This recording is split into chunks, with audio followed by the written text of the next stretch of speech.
Senhor esteja convosco. Ele está no meio de nós. Proclamação do Evangelho de Nosso Senhor Jesus Cristo segundo São João. Glória a vós, Senhor.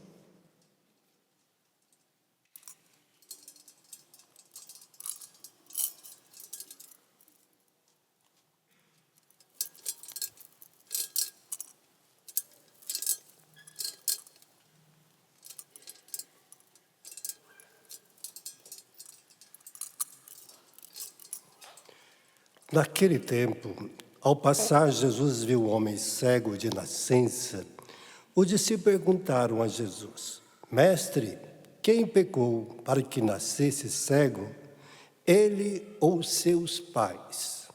Jesus respondeu: Nem ele, nem seus pais pecaram. Mas isso serve para que as obras de Deus se manifestem nele. É necessário que nós realizemos as obras daquele que me enviou enquanto é de dia. Vem a noite e ninguém pode trabalhar. Enquanto estou no mundo, eu sou a luz do mundo. Dito isto, Jesus cuspiu no chão, fez lama com saliva e colocou-a sobre os olhos do cego. E disse-lhe: Vai te lavar na piscina de Siloé. Que quer dizer enviado. O cego foi, lavou-se e voltou enxergando. Os vizinhos que costumavam ver o cego, pois ele era mendigo, e diziam: Não é aquele que ficava pedindo a esmola? Uns diziam: Sim, é ele. Outros afirmavam: Não é ele, mas alguém parecido com ele. Ele, porém, dizia: Sou eu mesmo. Então lhe perguntaram: Como que abriram os teus olhos? E ele respondeu: Aquele chamado Jesus fez lama, colocou-o nos meus olhos e disse-me: Vai te lavar, vai a Siloé e lava-te. Então eu fui, lavei-me e comecei a ver. E perguntaram: Onde está ele? Respondeu: Não sei. Levaram então aos fariseus o homem que tinha sido cego. Ora, era sábado, o dia em que Jesus tinha feito a lama e aberto os olhos do cego. Novamente, então lhe perguntaram os fariseus como tinha recuperado a vista. Ele respondeu: Colocou lama sobre os meus olhos, fui lavar-me e agora vejo. Disseram então alguns dos fariseus: Esse homem não vem de Deus, pois não guarda o sábado. Mas outros diziam: Como pode um pecador fazer tais sinais? E havia divergência entre eles. Perguntaram outra vez ao cego: E tu, que dizes daquele que te abriu os olhos? Respondeu: É um profeta. Então os judeus não acreditaram que ele tinha sido cego e que tinha recuperado a vista. Chamaram os pais dele e perguntaram-lhe: Esse é vosso filho, que dizeis ter nascido cego? Como ele agora está enxergando? Os pais disseram: Nós sabemos que este é nosso filho e que nasceu cego. Como agora está enxergando? Isso nós não sabemos. Então perguntou em quem ele abriu os olhos, também não sabemos. Interrogai, ele é de maior idade. Ele pode falar por si mesmo. E seus pais disseram isso porque tinham medo das autoridades judaicas. De fato, os judeus tinham combinado de expulsar da comunidade quem declarasse que Jesus era o Messias. Por isso, seus pais disseram: É maior de idade, interrogai a ele. Então os judeus chamaram de novo o homem que tinha sido cego, disseram-lhe: Dá glórias a Deus. Nós sabemos que esse homem é um pecador. Então ele respondeu: Se ele é pecador, não sei. Só sei que eu era cego e agora vejo. Perguntaram-lhe então: O que é que te fez? O que ele te fez? Como te abriu os olhos? Ele respondeu: Eu já vos disse e não escutastes. Por que quereis ouvir de novo? Por acaso quereis tornar-vos discípulos dele? Então insultaram-no, dizendo: tu sim és discípulo dele. Nós somos discípulos de Moisés. Nós sabemos que Deus falou a Moisés, mas esse nós não sabemos de onde é. Respondeu-lhe o homem, espantoso: vós não sabeis de onde ele é? No entanto, ele abriu-me os olhos. Sabemos que Deus não escuta os pecadores, mas escuta aquele que é piedoso e que faz a sua vontade. Jamais se ouviu dizer que alguém tenha aberto os olhos de um cego de nascença. E se este homem não viesse de Deus, não poderia fazer nada. Os fariseus disseram: tu nasceste todo em pecado e está nos ensinando. E expulsaram-no da comunidade. Jesus soube que tinha sido expulso, encontrou e perguntou: acreditas no Filho do Homem? Respondeu ele: quem é, Senhor, para que eu creia nele? E Jesus disse: tu estás vendo, aquele que está falando contigo. E exclamou: eu creio, Senhor. Prostrou-se diante de Jesus. Então Jesus disse: eu vim a este mundo para exercer um julgamento, a fim de que os que não veem, vejam, e os que veem se tornam cegos. Os fariseus que estavam com ele, ouvindo isso, lhe disseram: porventura também nós somos cegos? Respondeu-lhe Jesus: se fosses cegos, não teríeis culpas. Mas, como dizeis, nós vemos, o vosso pecado permanece. Palavra da salvação. Glória a vós, Senhor. O Senhor é o pastor que me conduz. Não me falta coisa alguma. O Senhor é o pastor que me conduz. Não me falta coisa alguma. Querido irmão no sacerdócio, Padre Wagner, queridos amigos da comunidade Canção Nova, vocês estão aqui, no Pai da Misericórdia, você que está em casa, acompanha o sistema Canção Nova. Hoje nós temos então o quarto domingo da Quaresma, também chamado o quarto domingo, o domingo da alegria. Por que domingo da alegria? Porque estamos mais perto da salvação de quando nós começamos. Então é um domingo da alegria. Se na Quaresma o quarto domingo é o da alegria, no Advento é o terceiro domingo da alegria. Então alegre-te, porque estamos mais perto da salvação do que quando nós começamos. Você que veio para o acampamento, quando você chegou aqui na sexta, chegou no sábado, você chegou de um jeito e você sai totalmente transformado em nome de Jesus, amém? Então essa alegria que nós temos, a cada dia nós vamos dando passo, e esta alegria da salvação, a alegria da libertação, a alegria da cura, a alegria da conversão, da mudança de vida, ela vai acontecendo na nossa vida. E é bonito de ver também como Deus tem uma forma de trabalhar que é diferente da nossa. A lógica de Deus não é a lógica humana. Os pensamentos de Deus não são os pensamentos humanos. Então é preciso entender esse processo que Deus faz na nossa vida. A primeira leitura de hoje, nós encontramos uma belíssima leitura, onde nós encontramos justamente no livro do profeta Samuel, capítulo 16, versículo 1 e seguintes, aonde Samuel é convocado por Deus para ungir um novo rei, para ungir alguém especial, para ungir alguém que faria a diferença na vida daquelas pessoas. E quando Samuel vai à casa de Jessé em Belém, então Jessé apresenta praticamente todos os seus filhos para Samuel.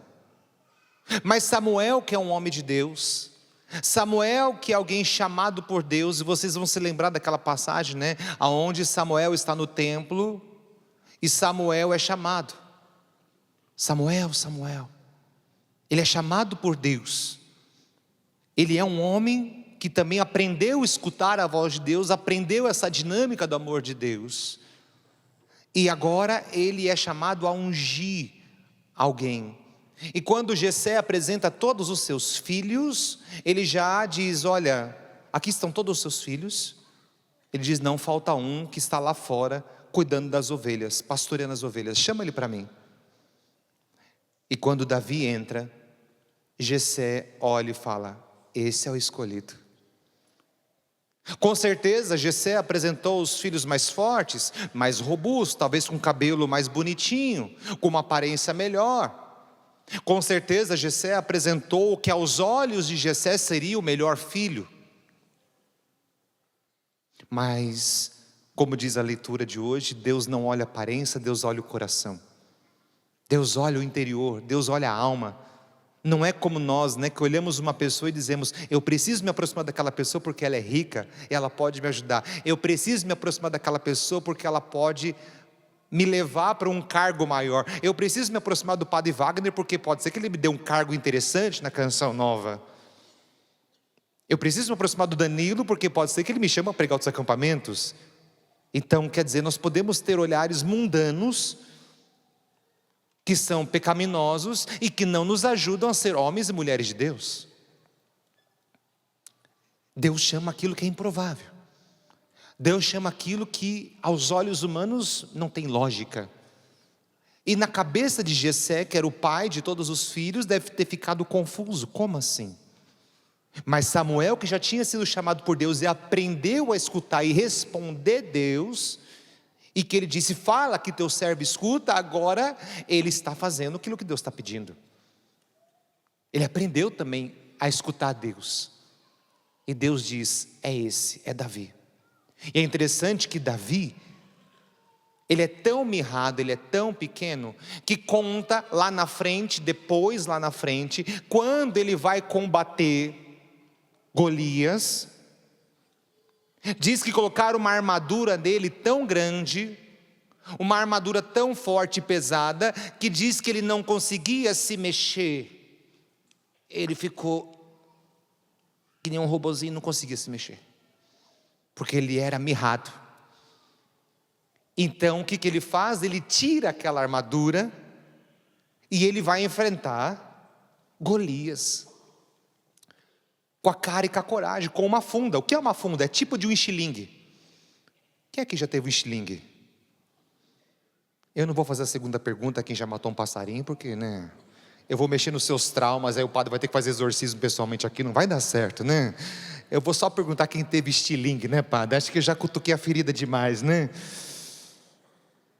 Era tipo um estilingue. Agora mexeu na raiz do pecado. Nossa, gente do céu, tá vendo? O confessionário vai lotar, padre, agora vai lotar o confessionário agora à tarde, né? Mas veja, a funda era como que o tipo de estilingue, onde se colocava uma pedra e ele girava aquela pedra e ele lançava. Por quê? Porque quando a ovelhinha estava lá para cair no precipício, ele não tinha tempo de correr para salvar a ovelha, então ele de longe, ele girava a funda, lançava de tal forma que a pedrinha passava aqui, a ovelha mudava de caminho e voltava.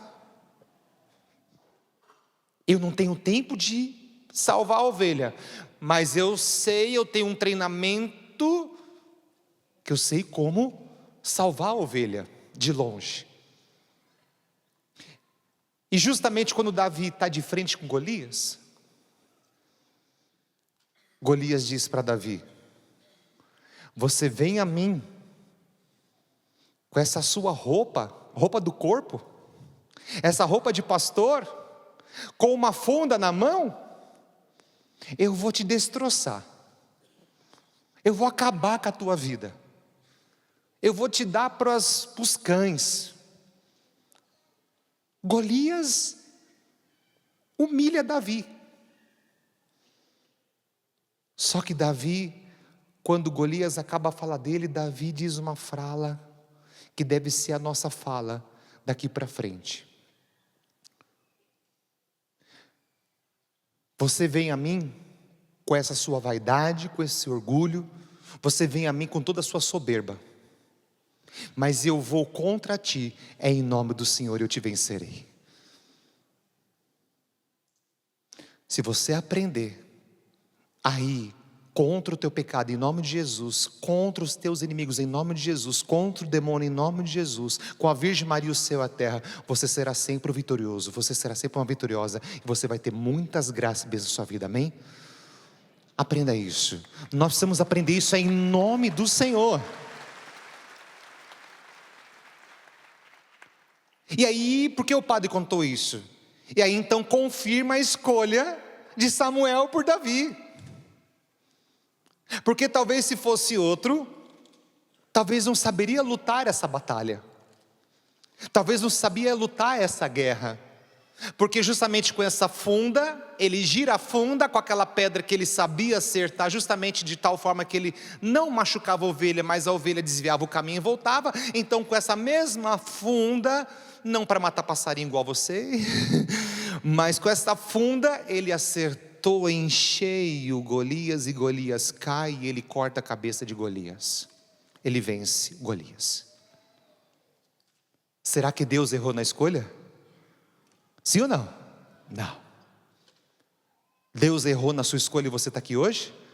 Tanta gente podia estar aqui hoje, mas você foi o escolhido, você era o improvável, você está aqui. Tanta gente podia estar aqui. Você foi escolhido, eu fui escolhido, cada um de nós somos escolhidos, o padre foi escolhido, cada um de nós somos escolhidos, está aqui. Porque Deus entendeu que éramos nós. Não é uma escolha humana, é uma escolha que vem do alto, uma escolha que foi rezada, uma escolha que foi discernida. Deus sabia quem precisava. Deus sabia. Então acontece, nós não podemos ter olhares mundanos. E aí vem todas as pregações, né? A fé que o padre Galdino pregava, o padre Fábio pregava para nós, o discernimento do Espírito, o conhecimento, a sabedoria. Aí vem todas as pregações, porque se nós tivermos um olhar sobrenatural, aí as nossas escolhas vão ser boas, como a escolha de Deus em relação a Davi, que foi um grande homem de Deus. Então, meus irmãos, é interessante perceber como também no evangelho de hoje acontece algo muito interessante, nessa mesma linha de pensamento, nessa mesma linha de raciocínio, porque hoje nós encontramos um cego de nascença, que foi curado de forma extraordinária, que é interrogado 3 vezes como ele foi curado, e que os pais não querem se comprometer, porque as autoridades locais talvez dariam uma condenação para os seus pais. Só que no evangelho nós encontramos 2 cegueiras. Quais são as 2 cegueiras que nós encontramos? A primeira cegueira é daquele que é cego de nascença. E a segunda cegueira? A segunda cegueira são os fariseus, que enxergam Jesus, mas tem uma cegueira espiritual, não conseguem enxergar Jesus. Nós temos um problema de 2 cegueiras. A cegueira física e a cegueira espiritual. Nós temos 2 cegueiras. E esse é o grande problema da vida do cristão, porque justamente isso. Os fariseus, que se consideram os que veem, não reconhecem Cristo. O cego, que não vê fisicamente, passa a enxergar espiritualmente e crê em Jesus. A lama nos olhos do cego simboliza os sacramentos, especialmente o batismo, que abre os olhos da fé. Ou seja, nós também éramos cegos, porque o pecado nos cega, o pecado original, nós também éramos cegos, mas pela graça do batismo, nós passamos a enxergar a vida nova. Pelo batismo, nós passamos a ver, e quando nós vamos justamente andando pelos caminhos do Senhor, o sacramento do crisma, o sacramento da confissão, a gente passa a enxergar de novo quando o pecado volta a nos cegar, ou deixar turva a nossa visão. O pecado deixa turvo, a gente não consegue enxergar muito bem. Então vem a confissão, que limpa novamente a nossa visão e a gente passa a enxergar. Se o pecado não cega, o pecado no mínimo deixa turvo. Uma miopia, a miopia espiritual, a gente passa a ter dificuldade para enxergar. E é interessante porque o Catecismo da Igreja Católica, entre o parágrafo 1213 e 1216, diz que Cristo usa sinais visíveis para comunicar a graça invisível. Então, por exemplo, nós usamos aqui na Santa Missa o pão, o vinho, que vão se tornar o pão, o corpo de Cristo, o sangue de Cristo, o óleo do sacramento que nós usamos. Você que é casado na igreja católica, você usa uma aliança. Aliança é um sinal externo daquilo que Deus fez no coração do casal. A roupa que o padre usa, o clésima ou a batina, é um sinal externo daquilo que Deus fez na alma do padre. Então Deus Ele usa sinais visíveis para comunicar a graça invisível. Perceba isso. Eu tenho como apalpar a graça que está na sua vida? O que você recebeu? Não tenho, mas eu sei que você recebeu. E quando que eu vou perceber que você recebeu? No dia a dia, a mudança de atitude, a mudança na forma de agir, eu vou perceber que você mudou, que você não é mais cego, mas agora você enxerga. Que talvez você chegou aqui com a visão turva e agora você enxerga plenamente. E a graça de Deus foi agindo na nossa vida. Agora veja, os dois tipos de cegueira, a física e a espiritual. O cego de nascença e a pergunta dos apóstolos: quem pecou? Ele ou seus pais, para estar assim? Jesus respondeu: nem ele nem os seus pais. Mas por que ele está assim? E Jesus responde: para manifestar a glória de Deus. É interessante porque também na ressurreição de Lázaro, Jesus diz que o que está acontecendo com Lázaro não é para a humilhação de Lázaro, mas é para também manifestar a glória de Deus. Para manifestar a glória de Deus. O Danilo Gesualdo, na pregação dele, falava justamente sobre alguns casos de exorcismo do padre Rufus. O padre também acompanhou muito. Dizia justamente sobre essa questão que alguns casos são para a glória de Deus. Todos são para a glória de Deus, mas alguns casos são justamente para a pessoa expiar os pecados, para a salvação das almas. Existe uma santa pouco conhecida, é uma santa da Palestina, lá da Terra Santa, Santa Miriam.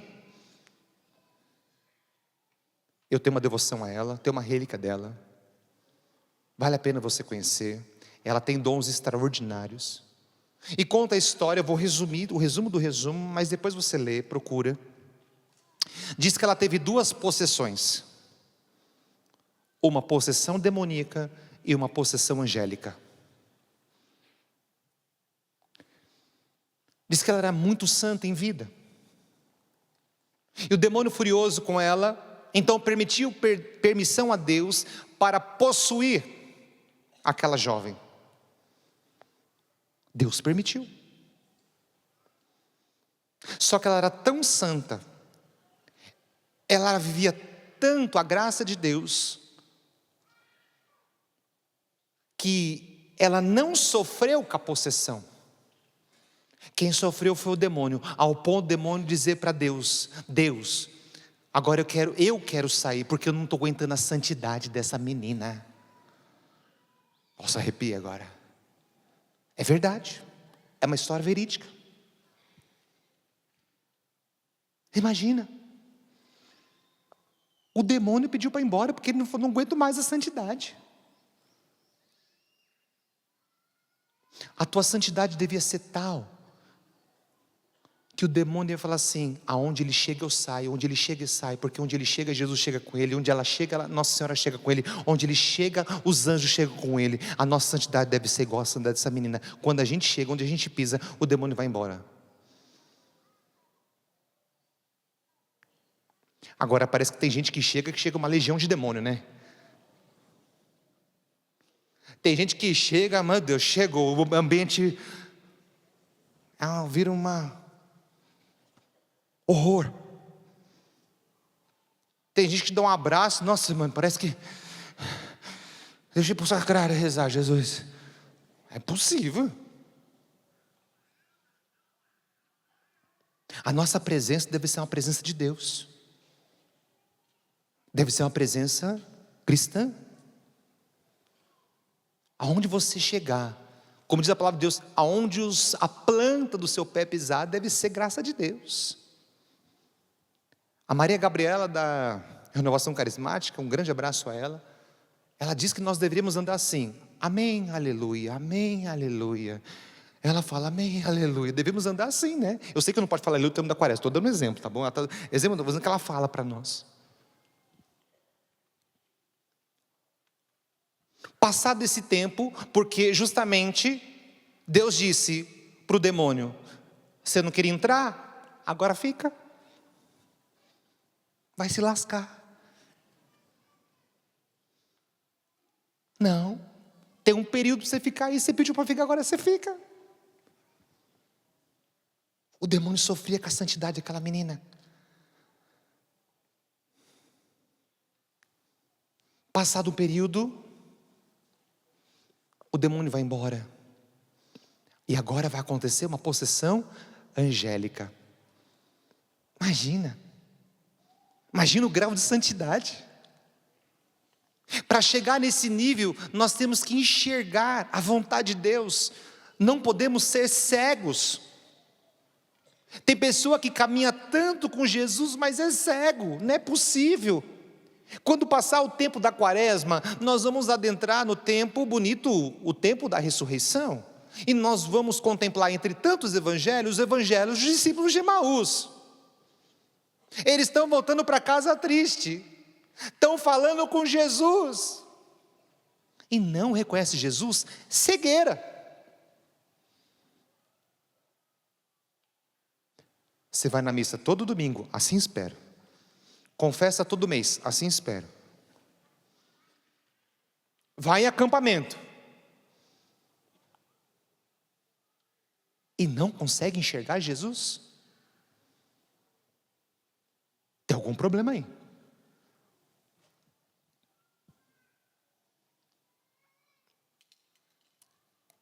No Antigo Testamento, se acreditava que as doenças eram fruto do pecado, fruto da maldição. E Jesus diz: não, quem pecou não foi nem ele nem os pais, é para a glória de Deus. Tem coisa que nós vamos ter que passar, e faz parte. Padre Wagner já passou por tanta coisa, tanta batalha, tanta luta. Eu já passei por tanta luta, por tanta batalha sendo padre. Me lembro quando eu fiquei doente uma vez, eu perguntava assim: Jesus, mas eu sou padre, por que o Senhor me deixou doente? Eu acho que eu já citei sobre esse livro aqui, eu amo esse livro, do Flores. Por que Deus não cura os seus amigos? Gente, é extraordinário. Por que Deus não cura os seus amigos? Porque Ele quer manifestar a glória dEle na sua vida. Não veja a sua enfermidade, uma dificuldade que você está passando como humilhação. Veja como o amor de Deus. A imitação de Cristo, o livro Imitação de Cristo, diz que Deus visita de duas formas: pelos sofrimentos e pelas consolações. Eu te pergunto, como que Deus está te visitando nesses dias? Deus nos visita de duas formas: pelas consolações e pelos sofrimentos. Como Deus está te visitando nesses últimos tempos? Como tem sido a visita? Às vezes eu brinco assim: Deus me ama muito. Porque às vezes é tanto sofrimento, eu falo: Deus me ama muito. Aí meus pais falam assim: pare de falar assim que é pecado. Porque às vezes eu estou sendo irônico, né? Deus me ama muito, está me fazendo sofrer muito, né? Aí meus pais: para, filho, assim é pecado, não fala assim de Deus. Eu falei: não, mas é que nós não é muito assim, tá ligado? O bagulho é louco, né? Entre nós, né?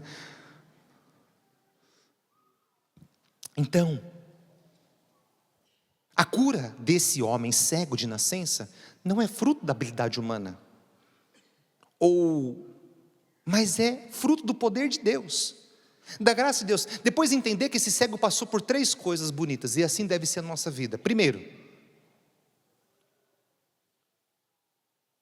chama Jesus de homem. Quem te curou? Um homem. Segundo, ele diz: um profeta. E na terceira, ele diz, por fim, ele diz: Quem me curou foi Jesus, o Filho do homem, e ele o adora, Jesus, se prostrando a Jesus no fim do Evangelho. A nossa vida passa por isso.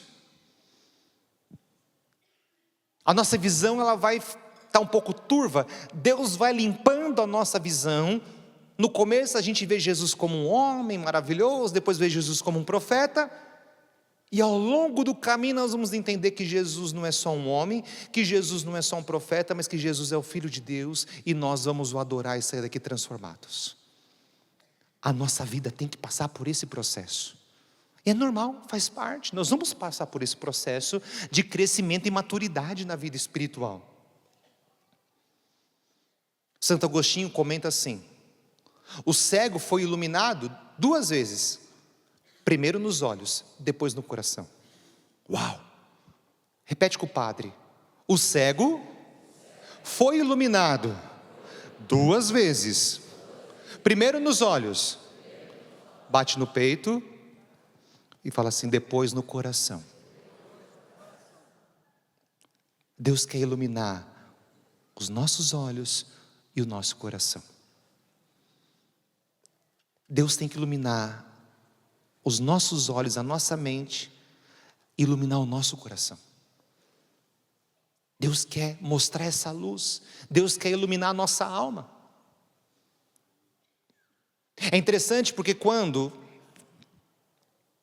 a gente lê Moradas de Santa Teresa, então você pega as Moradas de Santa Teresa, você começa a ler a primeira, tudo bem. Aí você começa a ler a segunda, você fala, estou na segunda. Aí você começa a ler a terceira, fala, não, acho que estou na segunda. Aí você começa a ler a quarta, fala, não, estou na primeira. Aí você vai lendo as Moradas, é sobrenatural. E você vai entrando numa crise, eu não sei se o Danilo já... Vai entrando numa crise, né, Danilo? Vai entrando numa crise porque é um livro espiritual, você fala, meu Deus, eu estou aqui, eu estou ali. Aí você vai dando um santo desespero. Você fala, nossa, preciso melhorar. Mas dentro desse livro, o que é interessante desse livro é o seguinte: Castelo Interior ou Moradas, de Santa Teresa. Ele diz, para a gente entender brevemente, que a nossa vida, a nossa alma é como um castelo. A nossa alma é um castelo. Dentro desse castelo mora Jesus. E esse castelo está iluminado. Jesus é o centro desse castelo. E diz que fora desse castelo estão os bichos peçonhentos, que são os pecados. Que quando nós damos uma brecha, quando nós damos uma oportunidade, os bichos peçonhentos passam para dentro do castelo. O que acontece? A luz se apaga. E Cristo? Cristo permanece lá, mas a luz se apaga, segundo Santa Teresa. Ou seja, a luz se apaga, a visão fica turva, a gente já não enxerga de novo. E o que tem que fazer? Confissão, penitência, quaresma, advento, jejum, oração, reparação, para pôr os bichos peçonhentos para trás de novo, para fora, e a luz de Cristo volta a aparecer. O que diz a segunda leitura? Desperta dentre os mortos, e Cristo te iluminará. É preciso entender esse processo. Cristo é a luz do mundo, Ele é a luz. Agora é bonito porque, o que Jesus diz para o cego? Depois que ele faz lama com a sua saliva e passa nos olhos. Ele diz para o cego, vai lavar, vai a Siloé. Vai a Siloé. Siloé significa enviado. Ele envia. Vai a Siloé, lava-te. E ele vai e se lava. E ele volta a enxergar. Eu e você também precisamos ir a Siloé. Qual é a nossa Siloé hoje? A nossa Siloé chama-se Jesus Cristo. Chama-se Adoração ao Santíssimo Sacramento. Chama-se Rosário. Você também tem que ir a Siloé, se você quer enxergar. Se você também quer enxergar o que Deus quer para a tua vida. Você tem que colaborar, você tem que fazer a sua parte. Há poucos dias atrás, nós meditávamos a leitura de Naamã.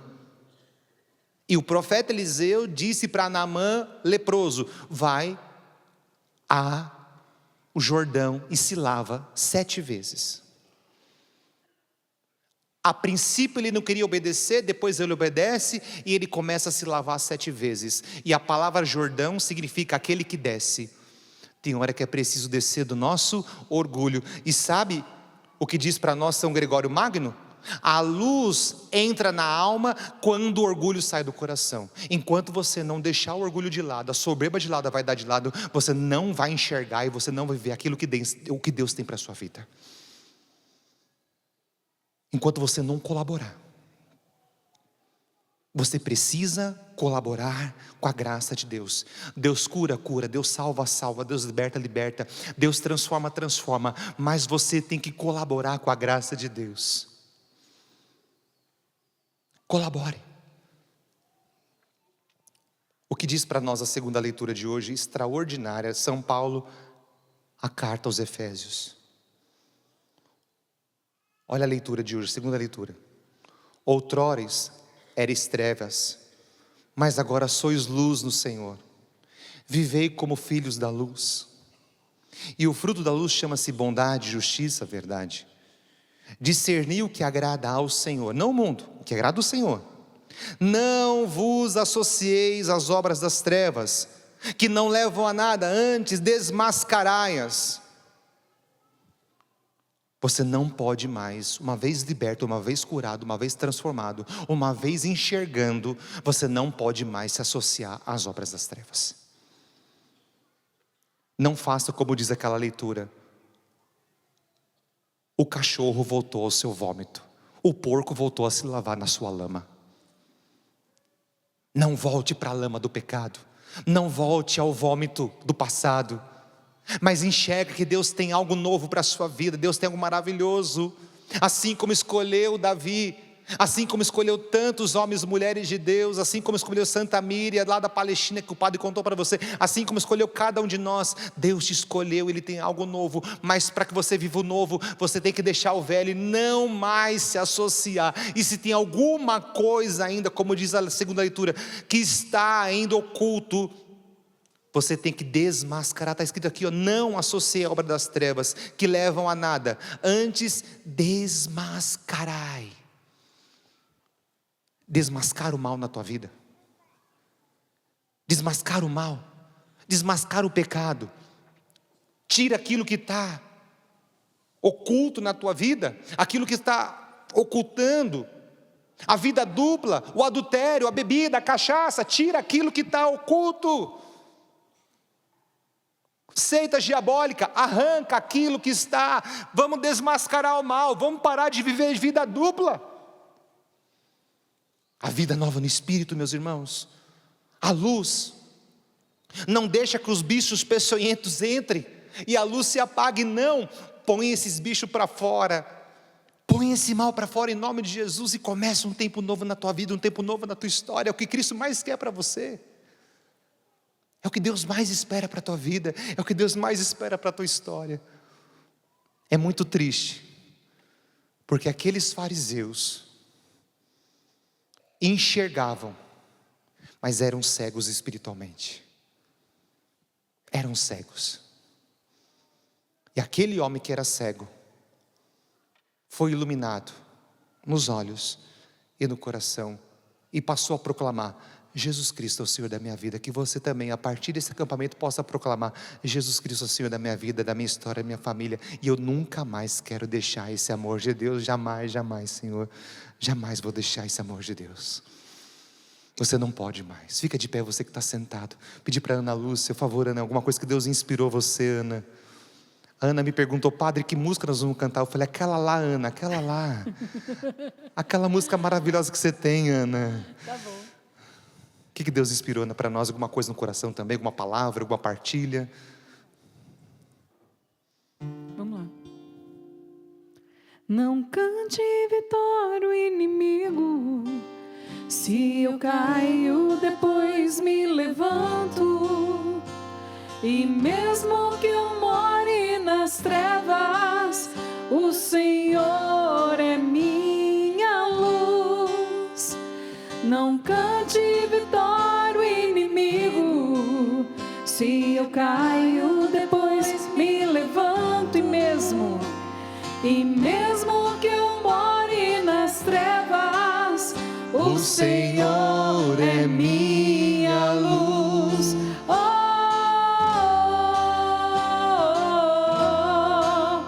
O Senhor é minha luz.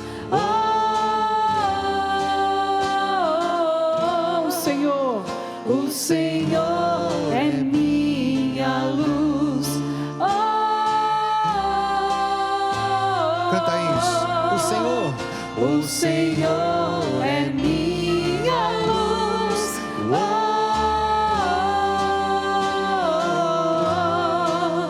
O Senhor é minha luz. Mas eu me volto para o Senhor. Espero em Deus, meu Salvador, e o meu Deus me atenderá.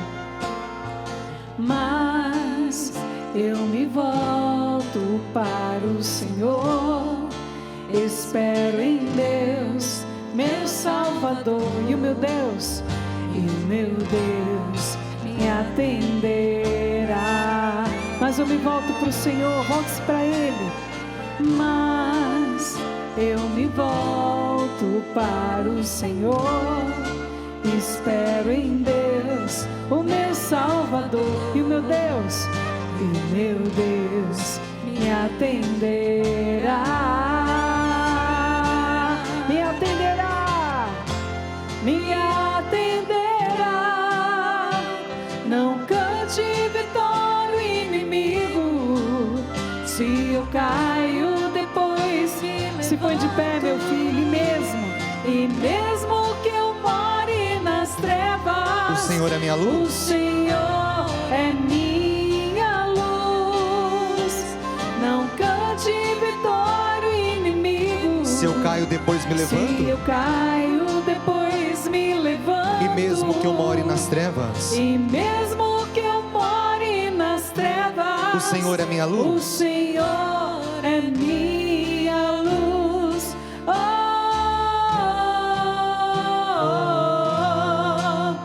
O Senhor é minha luz.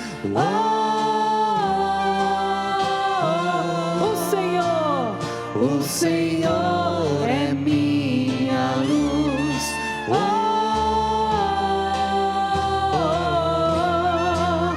O Senhor é minha luz.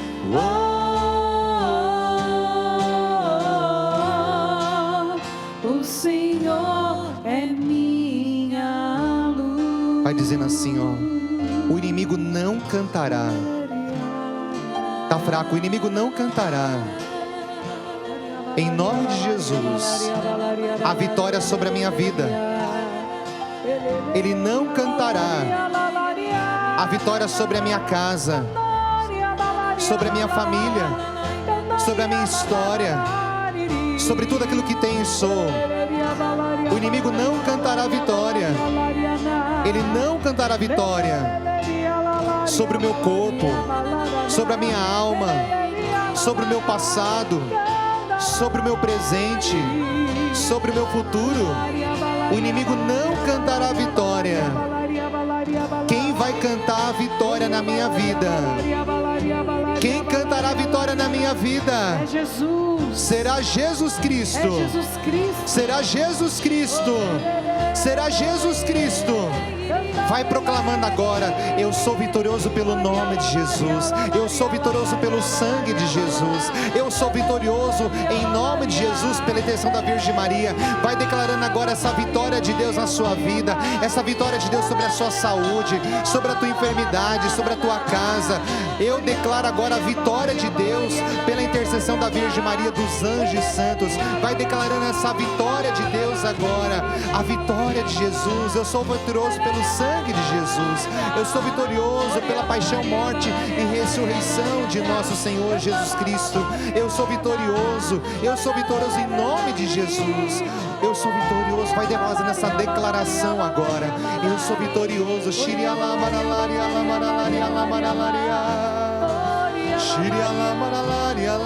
Mesmo que hoje você esteja nas trevas de uma enfermidade, mesmo que você hoje esteja passando pelas trevas de uma tentação, proclame a vitória de Cristo, porque aí, na escuridão, o Senhor quer te iluminar. Deixa a luz de Cristo se acender agora no seu coração. Deixa a luz de Cristo te trazer para a vida novamente, porque Ele é a nossa vida, Ele é a nossa vitória. O inimigo não pode cantar vitória sobre nós. Não cante vitória, não cante vitória, o inimigo. Se eu caio, depois me levanto. Se eu caio, depois me levanto. E mesmo que eu more nas trevas, e mesmo que eu more nas trevas, o Senhor é minha luz. O Senhor é minha luz. Não cante vitória, inimigo. Se eu caio, depois me levanto. Se eu caio, depois me levanto. E mesmo que eu more nas trevas, e mesmo que eu more nas trevas, o Senhor é minha luz. O Senhor é minha luz. Declara isso. O Senhor é minha luz.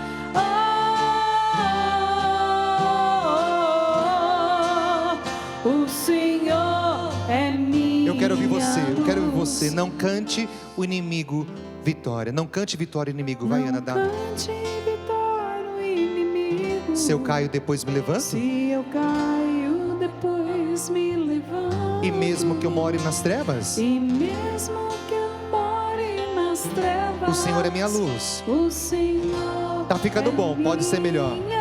Não cante vitória, inimigo. Não cante vitória, inimigo. Se eu caio, depois me levanto. Se eu caio, depois me levanto. E mesmo que eu more nas trevas, e mesmo que eu more nas trevas, o Senhor é minha luz. O Senhor. Vamos juntos, vai.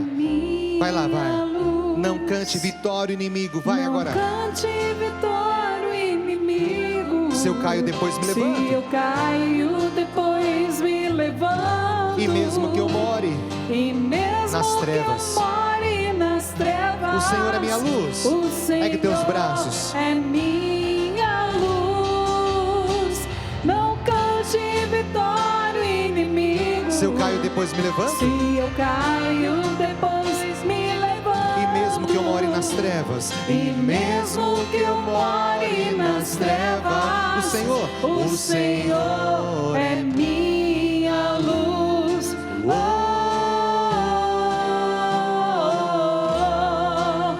O Senhor é minha luz.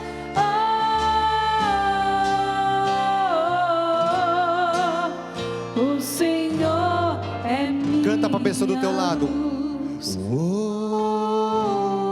O Senhor é tua luz. Diga para ele. O Senhor é tua luz. O Senhor é tua luz. Diga para ele, para ela. O Senhor é tua luz.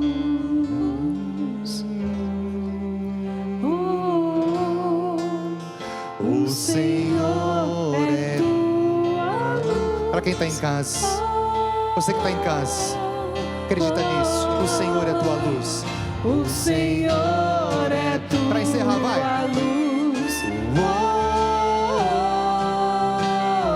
O Senhor é minha luz. O Senhor é minha luz.